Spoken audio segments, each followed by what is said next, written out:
दिव्यता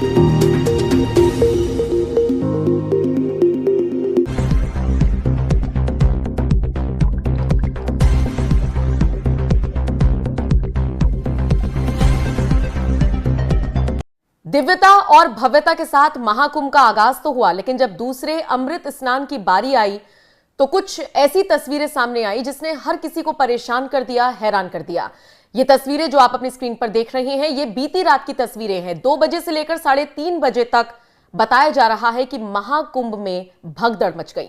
35 से 40 लोगों के घायल होने की खबर है, जिनको कुंभ में ही बने केंद्रीय अस्पताल में भर्ती कराया गया, वहां पर उनका इलाज चल रहा है। सूत्रों के हवाले से खबर तो यह भी मिल रही है कि 10 लोगों की इसमें जान गई है।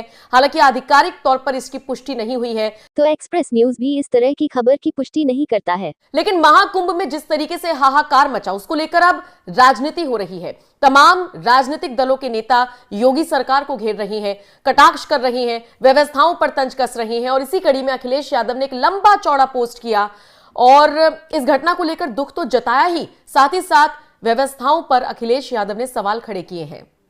अखिलेश यादव ट्वीट करते हुए क्या कुछ लिखते हैं, मैं आपको पढ़कर बता देती हूं। महाकुंभ में अव्यवस्था जन्य हादसे में श्रद्धालुओं के हताहत होने का समाचार बेहद दुखद है। श्रद्धांजलि।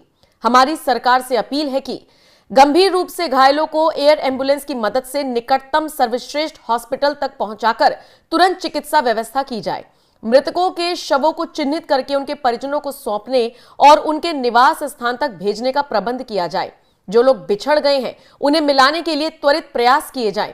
हेलीकॉप्टर का सदुपयोग करते हुए निगरानी बढ़ाई जाए।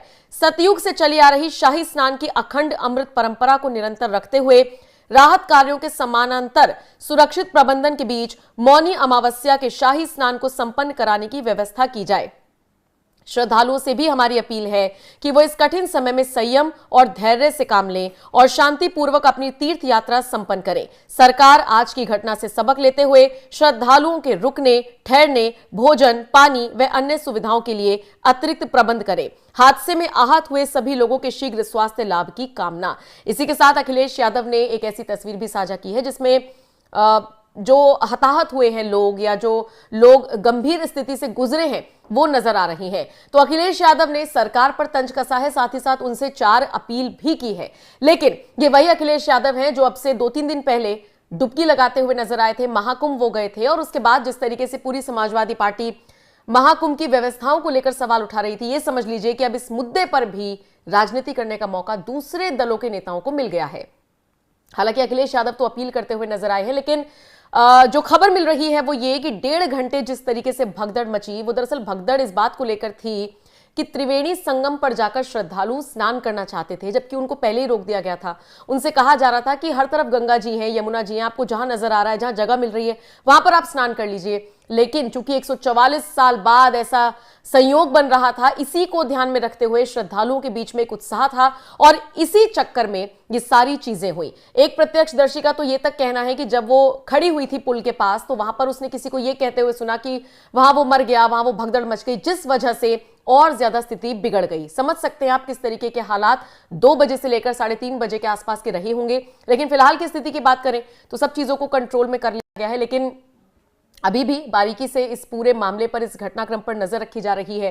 देश के प्रधानमंत्री हो या केंद्रीय गृह मंत्री, दोनों ने सीएम योगी को फोन किया है, एक नहीं 2 बार किया है और सारी स्थिति का जायजा लेने के लिए कहा है। आदेश दिए हैं कि कोई भी परिस्थिति में कोई भी दिक्कत हो तो हमें बताइए, हम मदद के लिए पूरी तरीके से तैयार हैं। तो पूरा केंद्रीय मंत्रिमंडल भी इस पर नजर बनाए हुए हैं, केंद्र सरकार की पूरी नजरें हैं। योगी आदित्यनाथ खुद बारीकी से नजर रख रही हैं। लेकिन इन सब के बीच अखिलेश यादव ने जिस तरीके से सरकार को घेरा, व्यवस्थाओं पर सवाल उठाए, उसे लेकर अब आप क्या राय रखते हैं? कमेंट सेक्शन में अपनी राय हमें जरूर दें।